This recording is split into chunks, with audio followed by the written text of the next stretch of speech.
seguir sobre el tema de las decisiones, o más bien de esta postura que adoptó el Pleno de la Suprema Corte de Justicia con respecto a los decretos del presidente López Obrador que buscan pues no transparentar lo que son los proyectos insignia de su administración, muy particularmente el Tren Maya, la refinería Olmeca y el canal interoceánico del Istmo de Tehuantepec.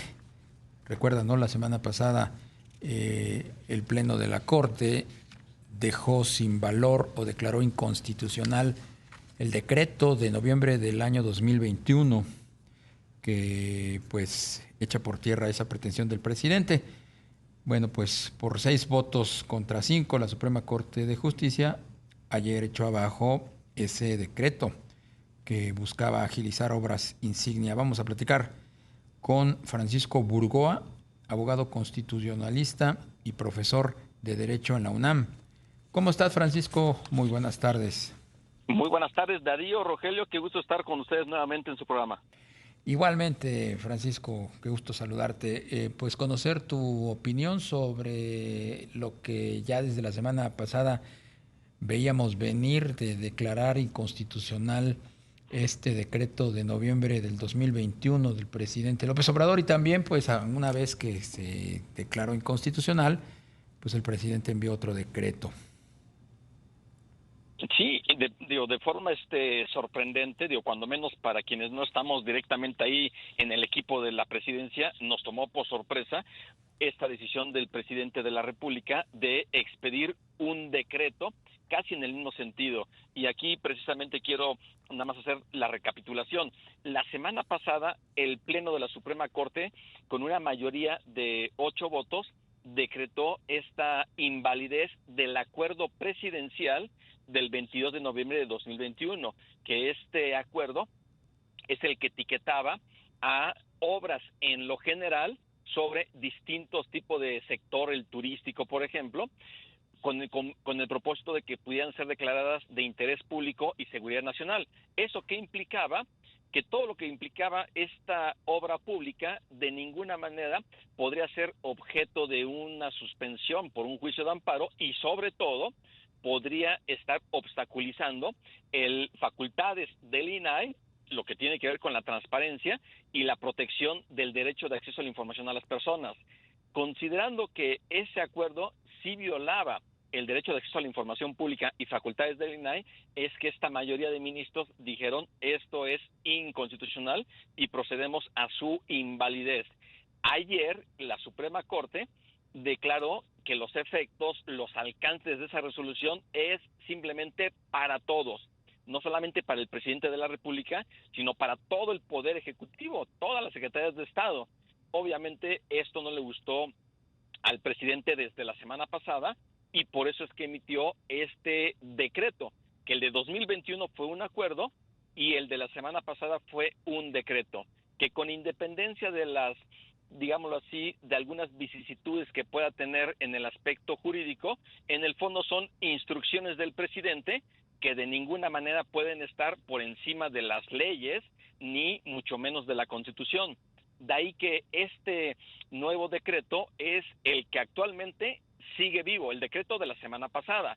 Y este nuevo decreto es el que ahora está etiquetando de una forma muy específica el Tren Maya, el corredor de allá del sureste mexicano, al igual que estos aeropuertos allá en Quintana Roo y en Chiapas. Y entonces lo que dijo la Corte fue, en cuanto al acuerdo de 2021, ya no existe jurídicamente. Sin embargo, sigue existiendo ahorita este decreto de la semana pasada.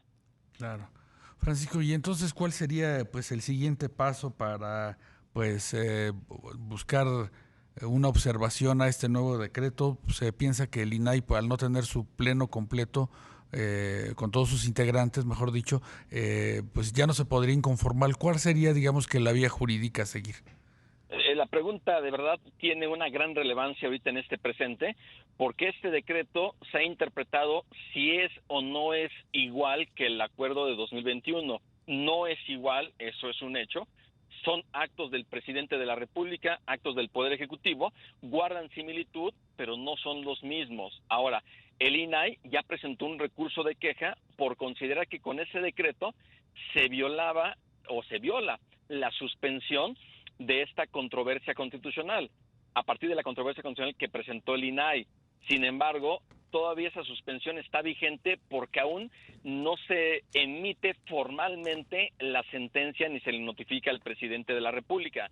De ahí que el INAI actualmente, como se encuentra en parálisis sustantiva, es ahí, digamos, la gran pregunta. ¿Qué es lo que puede hacer el INAI? En mi opinión, número uno, volver a presentar otro recurso de queja, considerando que este mismo decreto del presidente efectivamente guarda una similitud con el de 2021 y se podría considerar como una repetición del acto reclamado, o como el presidente de la República lo dice, es una chicanada y la Corte no debe de permitir este tipo de situaciones. O bien, si la Corte dice es un acto totalmente nuevo, entonces que el INAI interprete directamente la Constitución, el artículo 6º, porque ahí dice que la mayoría de los comisionados del INAI podrá presentar controversia constitucional. El artículo 6º de la Constitución no dice que tiene que ser en sesión de pleno. Entonces yo creo que ahí cuando menos lo puede intentar el INAI, lo tiene que intentar el INAI en todas las vías posibles, dado que el presidente de la Cámara de Diputados podría intentarlo, pero dudo mucho que pudiera proceder una controversia que presente el presidente de la Cámara de Diputados, y si tuviéramos una Comisión Nacional de los Derechos Humanos que realmente vele por los derechos humanos, también lo podría intentar. Sin embargo, pues sabemos cuál es la situación de la CNDH en este presente. Francisco, ¿por qué el presidente insiste en mandar decretos que sabe se los va a echar abajo la Corte? Que expidió horas después de que le declararon inconstitucional el anterior, pues va a tener el mismo destino, ¿no? Considero que sí va a tener el mismo destino. ¿Por qué el presidente insiste? Yo creo que esa respuesta la podríamos saber directamente de él. ¿Cuál podría ser mi interpretación? Pues simplemente que el presidente está totalmente molesto de que la Suprema Corte está ejerciendo sus facultades con autonomía e independencia. La Corte no es enemiga del gobierno, aunque así lo quieran ver. La Corte cumple con su obligación de defender la Constitución, de vigilar que los actos de autoridad del Poder Legislativo, del Poder Ejecutivo, sean elaborados o emitidos de conformidad con la Constitución. Para eso les pagamos a los ministros y a las ministras, y la mayoría de ellos, afortunadamente, sí está cumpliendo con sus funciones. De ahí que esto creo que es parte de una narrativa del presidente de la República con miras a las elecciones del año 2024 para seguir atacando al Pleno de la Suprema Corte, o cuando menos a la mayoría de las ministras y de los ministros, porque efectivamente, con independencia de que la Corte considere este decreto como un acto totalmente nuevo y con independencia del momento en el que se pueda estar presentando alguna inconformidad, alguna impugnación, va a tener el mismo fin, es decir, que se declare la invalidez, o cuando menos eso es lo que quiero creer, que los ministros y las ministras no van a permitir que el presidente esté emitiendo este tipo de actos, y sobre todo también considerar la posibilidad que pudiera incurrir en un delito. ¿Cuál? El delito de desacato al mandamiento de una autoridad, que así lo prevé la ley reglamentaria de las fracciones primera y segunda del artículo 105 constitucional. Pero aún así, aunque se pudiera acreditar que el presidente comete un delito por este tipo de decretos, el camino jurídico para que el presidente pudiera ser sometido a un juicio penal es verdaderamente complicado, porque tendría que intervenir la Cámara de Diputados, ahí se detendría el asunto, y luego el Senado tendría que convertirse en un jurado de sentencia y dictar la sentencia penal que corresponda. Eso pues nunca ha ocurrido en la historia de nuestro país, que un presidente de la República sea enjuiciado penalmente. Claro. Francisco, y a propósito de decretazos, pues también está el del viernes pasado, que pues se relaciona con el tema de Ferrosur y el Tren Maya. Ahí, desde el punto de vista procesal, los afectados, ¿qué alternativas pueden tener? Digamos, que sé que pueden ser muy amplias, pero algo que nos puedas comentar. Con todo gusto, Darío y Rogelio.